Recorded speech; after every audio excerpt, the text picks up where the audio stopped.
as we get going here. What a win, though, man. What a fucking win, dude.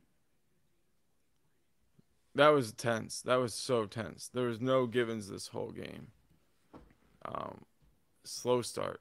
Man, let's just go off and just start with our bench. We had a lot of people talk about our bench last podcast. They said that they didn't bring it. We needed to see at least one person bringing it off our bench, and that was Isaiah Joe. Man, he stepped up in the best way possible. 20 points, really 17 first half points is what he had, but that's what kept us in the game in that first half. Yeah, dude, we needed something because we got off to an extremely slow start, something that we haven't really seen too much this second since the All Star break, but recently it's happened more and more. It just looked like we weren't prepared defensively. We weren't prepared for the matchup. We weren't seeing the same things from Giddy, from Shea that we're used to. But that's okay because as the game got going, that bench kept us in it. They really provided us that spark, and then those other guys got going for us. Yeah, and let's just go over some of these stats that we had as a team. We shot 43% from field goal range, man. We shot 34% from 3 point range. And why I bring that up is because they shot better at field goal range than we did at 47%. And then they shot 43% from 3 point range. And they went like 4 minutes without scoring as well in that fourth quarter.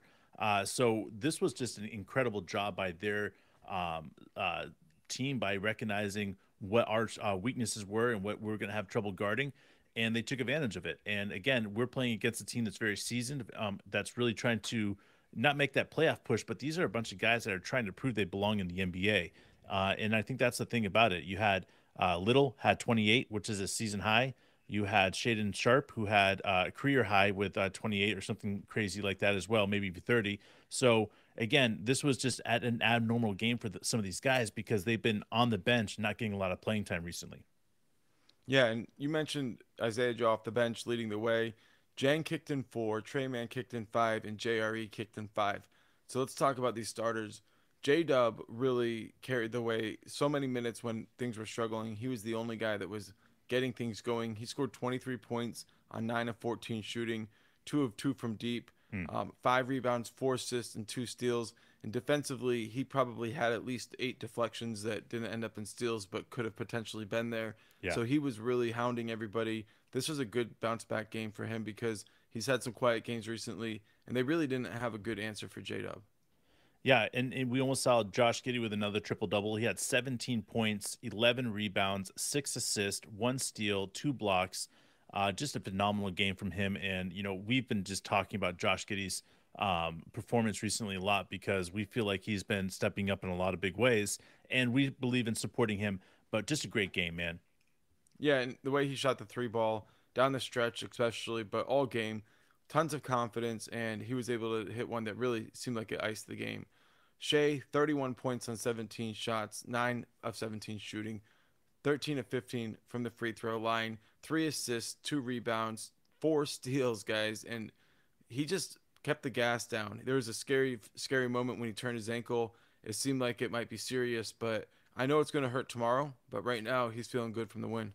Yeah, that was a stinger, bro. And I'm not gonna lie, like I winced at it, but he bounced right back up, and he seems like he's going to be okay. Like you said, might be some swelling, but I do expect him to sit one of the two next games coming up because we do have a back to back coming up. So I do expect him to sit one of those games, and I hope that he gets the rest that he needs to get. But man, phenomenal game from Shea, being aggressive when he needed to be aggressive as well.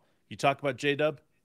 Nah, yeah, I did. I talked about J Dub. I haven't talked about J Will or Dort yet. A lot of people are going to give Dort a lot of shit, man, and I want to make this clear right now is that people can give Dort all the shit that they want.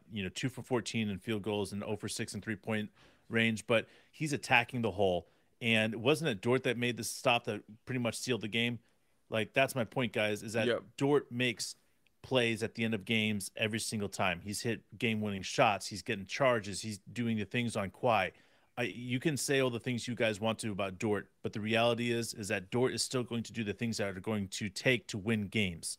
He may not hit a shot, but I still want him to be aggressive because when he starts hitting that layup and being aggressive with that layup, it's going to be good. But for tonight, I felt like he did great with 8 points, 6 rebounds, 1 assist, 2 steals, one of them at the end of the game. Just again, a great night. As a team, we had 11 turnovers, which I like to see single digits, but we got 18 turnovers from the Portland Trail Blazers. So this is again another positive, seeing this team defense that we're doing right now and just doing some great things. Yo, the Lakers lost today. The Mavericks lost today. Boom, boom. So we got to win. It's the right direction for us. We gotta keep winning because at this point, bro, we can control our own destiny if we do. Yeah, and let me just say, well, we're getting it up right now. Right now, it's saying that we are tied with Los Angeles for that ninth spot right now, but half a game ahead of us is Minnesota, who are playing Golden State tonight, guys. Half a game ahead of us as well is the Pelicans, and obviously they're very injured right now. Golden State is a game or 2 games ahead of us, and Los Angeles Clippers 2 games ahead of us. So that's, I mean, that's where we're at right now, and we have what 8 games left in the season. 7 now, I think. 7. Anything's possible, guys. Anything's fucking possible. Anything is fucking possible. We appreciate you guys for joining us during the live stream and for this post game. Join anytime for anything. We're always popping up new podcasts. We love you. We appreciate you, and we will see you next time.